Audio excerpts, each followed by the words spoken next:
আমি এই কথা বলি, রফিকুল ইসলাম মাদানী হাফিজাহুল্লাহ আমাদের বন্ধুবর, তিনি মার্কাজু শাহাবুদ্দিন আল ইসলামী একটা মাদ্রাসা করেছেন। দিনই এই প্রতিষ্ঠানের পিছনে পাড়া প্রতিবেশী হিসাবে আপনাদের বিশেষ দায়িত্ব আছে না নাই?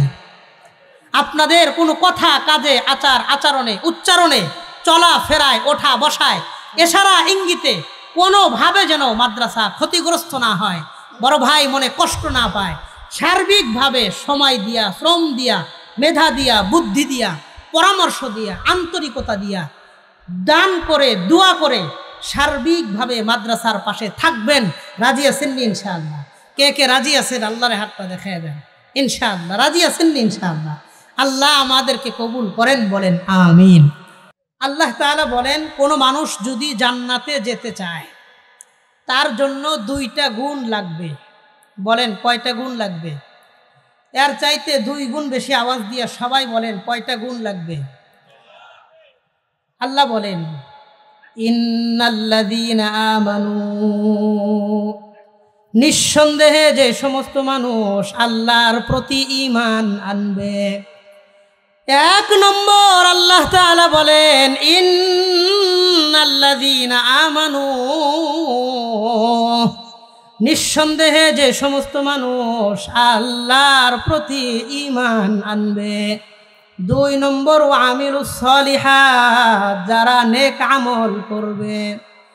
1 নম্বর যারা ঈমান আনবে, 2 নম্বর যারা নেক আমল করবে, কানাত লাহুম জান্নাতুল ফিরদাউসি নুজুলা, আমি আল্লাহ তাদের জন্য জান্নাতুল ফিরদাউসকে মেহমান খানা বানায় দিব। 1 নম্বর শর্ত অথবা 1 নম্বর গুণ ঈমান লাগবে। বলেন তো আমাকে আপনাকে ঈমানের মতন মহাদৌলত দান করেছেন কে? আমি আপনি নবীজি সাল্লাল্লাহু আলাইহি ওয়াসাল্লামকে দেখি নাই, যারা নবীজিকে দেখেছেন সাহাবায়ে কেরামদেরকেও আমরা দেখি নাই, তাবেঈনকেও দেখি নাই, তাবায়ে তাবেঈনদেরকেও দেখি নাই।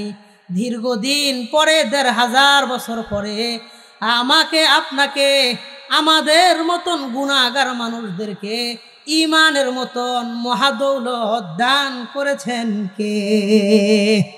আল্লাহ যেন আমাদেরকে দুনিয়াতে ঈমানি জীবন, মরার সময় ঈমানি মরণ আল্লাহ দান করে দেন, বলেন আমিন।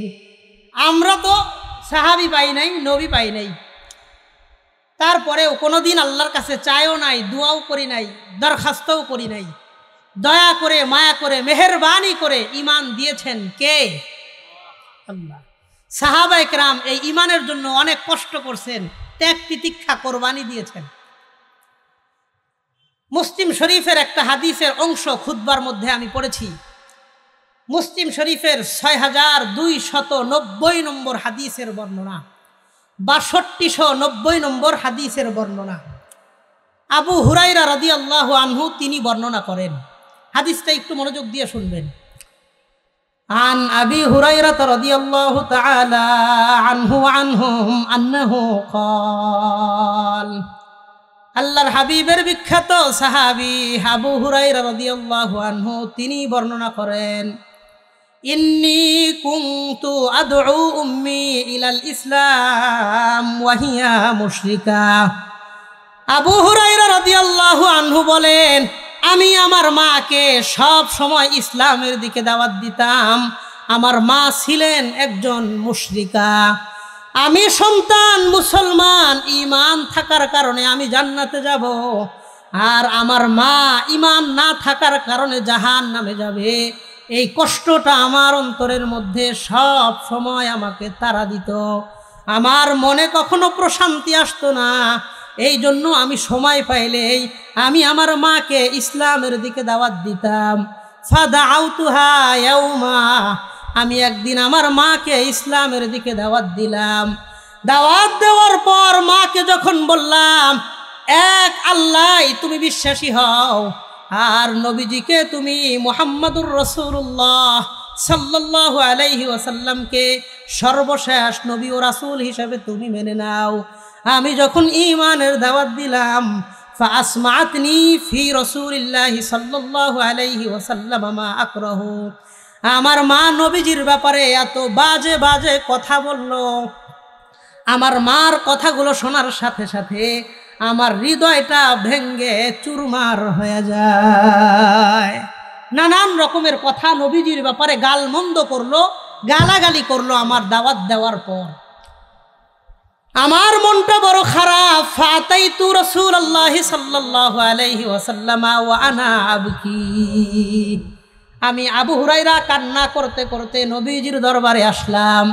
আসার পরে আল্লাহর নবীকে বললাম, ইয়া রাসূলুল্লাহ, ইন্নী কুনতু আদউ উম্মি ইলাল ইসলাম ওয়া হিয়া মুশরিকা। আমি আমার মাকে সব সময় ইসলামের দিকে দাওয়াত দেই, তিনি একজন মুশরিকা। ফাতাবা আলাইয়া, আমি যখনই দাওয়াত দেই আমার মা ইসলাম কবুল করেন না, বারবার দাওয়াতটা প্রত্যাখ্যান করেন। ফাদাউতুহাল ইয়াউম, আজকেও যখন আমি আমার মাকে ইসলামের দিকে দাওয়াত দিলাম, ফাসমাতনি ফি কামা আকরাহু, আপনি নবীর ব্যাপারে এত বাজে কথা বলেছে, আমার হৃদয়টা ভেঙ্গে চুরমার হয়ে গেছে। ফাদউল্লাহ আইয়াহদিয়া উম্মা আবি হুরায়রা, আল্লাহর নবী আপনি একটু আল্লাহর কাছে দোয়া করেন, আল্লাহ যেন আবু হুরায়রার মাকে হেদায়াত দিয়ে দেয়। আল্লাহর নবীর দরখাস্ত করলেন, আপনি একটু আমার মার জন্য আল্লাহর কাছে দোয়া করেন। আল্লাহর হাবিব সাথে সাথে দুইখানা হাত উপরের দিকে উঠায়া আল্লাহর কাছে মোনাজাত করে বলে, আল্লাহুম্মা হদি উম্মা আবি হুরায়রা, আল্লাহ আপনি আবু হুরায়রার মাকে হেদায়াত দিয়ে দেন। আবু হুরায়রার মার জন্য যখন আল্লাহর নবী দোয়া করলেন, বলেন তো নবীজির দোয়া কবুল করবেন কে? আল্লাহর কাছে দোয়া করার সাথে সাথে আবু হুরায়রা খুশিতে ফারাজাতু মুস্তাবশিরান বিদাওয়াতি নবিয়্যিল্লাহি সাল্লাল্লাহু আলাইহি ওয়াসাল্লাম। আল্লাহর নবীর দোয়া পাওয়ার পর আমি একটা সেকেন্ড নবীজির সামনে দেরি করলাম না, সাথে সাথে আমি আমার বাড়ির দিকে আসলাম। ফাহাসিরতু ইলাল বাব, আমি আমার বাড়ির দরওয়াজার কাছে আসলাম। আসার পরে দেখি ফাইজা হুয়া মুজাফুন, আমার বাড়ির গেটটা কে যেন বন্ধ করে রাখছে। এই মাত্র আমি বাড়ি থেকে বের হওয়ার সময় গেটটা খোলা ছিল। আমি যখন নবীজির কাছ থেকে ফিরে আসলাম, আসার পরে দেখি দরওয়াজাটা বন্ধ। বাড়ির দরওয়াজা বন্ধ দেখার পর ওয়াসামিয়াত উম্মি খসফা কদামাইয়া, আমি যখন বাড়ির বাহির থেকে আসতেছিলাম, আমার মা বাড়ির ভিতর থেকে আমি আবু হুরায়রার জুতার আওয়াজ শুনতে পারছিল। অনেক সময় বাড়ির ভিতরের মানুষ বাহিরে কেউ হাঁটাহাঁটি করলে জুতার শব্দ শোনা যায় কি যায় না? যায়। ওয়াসামিয়াত উম্মি খসফা কদামাইয়া, আমার মা ভিতর থেকে আমার বাহিরের জুতার শব্দ শুনতে পারতেছিল। ওয়াসামিয়াতু খজাতাল মা, আর আমি আবু হুরায়রাও বাহির থেকে পানির শব্দ শুনতেছিলাম। ভিতরে কে যেন গোসল করতেছে, সেই গোসলের পানির শব্দ আমি শুনছিলাম। অনেক সময় বাড়ির ভিতরে কেউ গোসল করলে বাড়ির বাহির থেকে পানির শব্দ শোনা যায় কি যায় না? যায়। আবু হুরায়রা বলেন, ভিতরে আমার মা আমার জুতার শব্দ শুনতেছিলেন, আর আমি বাহির থেকে আমার মা গোসল করতেছেন, সেই পানির শব্দ শুনতেছি। ফালা বিসাদ্দির আহা ফাগতাসালাত ওয়া আজিলাত আন খিমারিহা। আবু হুরায়রা বলেন, আমার মা গোসল করলেন, গোসল করার পর নতুন একটা কাপড় পরলেন, ওড়না দিয়ে মুখটা ঢেকে নিলেন। সুম্মা ফাতাহাতিল বাব, এরপরে মা গেটটা খুললেন, দরওয়াজাটা খুললেন। খোলার পর আবু হুরায়রাকে বলতেছে, ইয়া আবু হুরায়রা, আশহাদু আল্লাহ ইলাহা ইল্লাল্লাহ ওয়া আশহাদু আন্না মুহাম্মাদান আবদুহু ওয়া রাসূলুহু। আবু হুরায়রা তুমি সাক্ষী থাকো, আমি সাক্ষী দিলাম আল্লাহ ছাড়া কোনো মাবুদ নাই, আর নবী মুহাম্মদ তার বান্দা এবং তার মনোনীত রাসূল। আবু হুরায়রা রাদিয়াল্লাহু আনহু বুঝতে পারলেন, আমি নবীজির দরবার থেকে বাড়িতে আসার আগেই আমার নবীজির দোয়া আল্লাহর আরশ পর্যন্ত পৌঁছে গেছে। তো সাহাবায়ে কেরামদের অনেক কষ্ট মুজাহাদা করা লাগছে, কিন্তু আমাদেরকে বিনা চাওয়ায়, বিনা আবেদনে, বিনা নিবেদনে, বিনা দরখাস্তে কোনোদিন আল্লাহকে বলি নাই, কোনোদিন দরখাস্তও করি নাই। ইমান এর মতন মহা দৌলত দিয়া মুসলমানের ঘরে আমারে আপনারে পাঠাইছেন কে? আল্লাহ। এই ইমান আর আমল দুইটা জিনিস শর্ত। ইমানই জীবন আল্লাহ দিয়েছেন, মৃত্যু পর্যন্ত ইমান ধৈরা রাইখা ইমান নিয়ে কবরে যাওয়ার আল্লাহ তৌফিক দান করেন, বলেন আমিন। আরেকটা হাদিস বলে আমি মুখতাসার কথা শেষ করে দিব। অনেক ওলামায়ে কেরাম আছেন। 1 নম্বর কথা জানলাম, জান্নাতে যাওয়ার প্রথম শর্ত ঈমান। 2 নম্বর কথা ওয়া আমিলুস সালিহাত, কিছু নেক আমল করতে হবে। ঈমান ছাড়া যেমন কোনো ব্যক্তি জান্নাতে যাইতে পারবে না, নেক আমল ছাড়াও কোনো ব্যক্তি জান্নাতে যাইতে পারবে না। তো কি নেক আমল করব? আমি 2টা হাদিস থেকে অল্প কয়েকটা কথা বলেই শেষ করে দিব। তিরমিজি শরীফের 2305 2305 নম্বর হাদিসের বর্ণনা। قام رسول الله صلى الله عليه وسلم في أصحابه, একদিন আল্লাহর নবী সাহাবায়ে কেরামদের মধ্যে দাঁড়াইলেন। দাঁড়ানোর পর আল্লাহর হাবিব বললেন, মাইয়াখুযু আন্নি হাউলাইল কালিমাত ফায়ামালু বিহিন্না আও ইউআল্লিমু মান ইয়ামালু বিহিন্না। আল্লাহর নবী সাহাবায়ে কেরামদের মধ্যে দাঁড়ায় বললেন, তোমাদের মধ্যে কে এমন আছো আমার পক্ষ থেকে এই কথাগুলো গ্রহণ করবা, এরপরে কথাগুলোর উপর আমল করবা, অথবা এমন কাউকে শিক্ষা দিবা যেই ব্যক্তি আমল করবে। আমার কথাগুলোর উপর কে আমল করবা, অথবা এমন ব্যক্তিকে শিক্ষা দিবা যিনি আমার কথাগুলোর উপরে আমল করবে, এমন কে আছো? ফাকামা আবু হুরায়রা, হযরত আবু হুরায়রা রাদিয়াল্লাহু আনহু দাঁড়াইলেন। দাঁড়ানোর পর বললেন, আনা ইয়া রাসূলুল্লাহ, আল্লাহর নবী আমি আছি, আপনার কথাগুলো শুনবো, জানবো, মানবো এবং আমল করব। আবু হুরায়রা বলেন, ফাআখাযা বিয়াদি ফাআদ্দা খামসা, আল্লাহর নবী আমি আবু হুরায়রার হাত ধরলেন, ধরার পর গুনে গুনে আমাকে 5টা নসিহত করলেন। বলেন কয়টা? আবু হুরায়রা বলেন, ফাআখাযা বিয়াদি ফাআদ্দা খামসা, আল্লাহর হাবিব আমার হাতটা ধরলেন, ধরার পরে গুনে গুনে আমাকে 5টা নসিহত করলেন। 1 নম্বর আল্লাহর হাবিব আমাকে বললেন, ইত্তাকিল মাহারিমা তাকুন আবাদান নাস। আবু হুরায়রা তুমি জীবনে কোনোদিন হারাম কাজ করবা না, হারাম থেকে বেঁচে থাকবা। তাকুন আবাদান নাস, দুনিয়ার বুকে সবচাইতে বড় বুজুর্গ ব্যক্তি তুমি হইবা। 1 নম্বর নসিহত করলেন, আবু হুরায়রা তুমি হারাম থেকে বাঁচবা, সবচাইতে বড় ইবাদত গুজার ব্যক্তি তুমি হয়ে যাইবা। 2 নম্বর কথা বললেন, ওয়ারদ বিমা কসামাল্লাহু লাকা তাকুন আগনান নাস। আবু হুরায়রা তোমার কিসমতে তকদিরে আল্লাহ যে পরিমাণ সম্পত্তি রাখছে না কেন, আল্লাহর দেওয়া ফায়সালা নিয়ে তুমি সন্তুষ্ট থাকবা। তাকুন আগনান নাস, দুনিয়ার মধ্যে সবচাইতে সুখী মানুষ তুমি হইবা।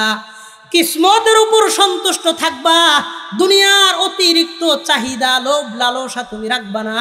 তোমার অন্তরে সুখ আর শান্তির ফায়সালা করে দিবেন কে? 1 নম্বর হারাম কাজ করবা না, হারাম থেকে বাঁচবা।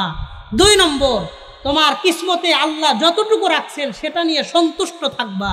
তাকুন আগনান নাস, সবচাইতে স্বনির্ভর ব্যক্তি তুমি হইবা। 3 নম্বর কথা বললেন, ওয়া আহসিন ইলা জারিকা তাকুন মুমিনা, তুমি তোমার প্রতিবেশীর মনে কোনোদিন কষ্ট দিবা না, তাহলে তুমি একজন পরিপূর্ণ ইমানদার হতে পারবা। তো 3 নম্বর কথা আবু হুরায়রাকে বললেন, ওয়া আহসিন ইলা জারিকা তাকুন মুমিনা, প্রতিবেশীরে কথা কাজে কোনো সময় কষ্ট দিবা না।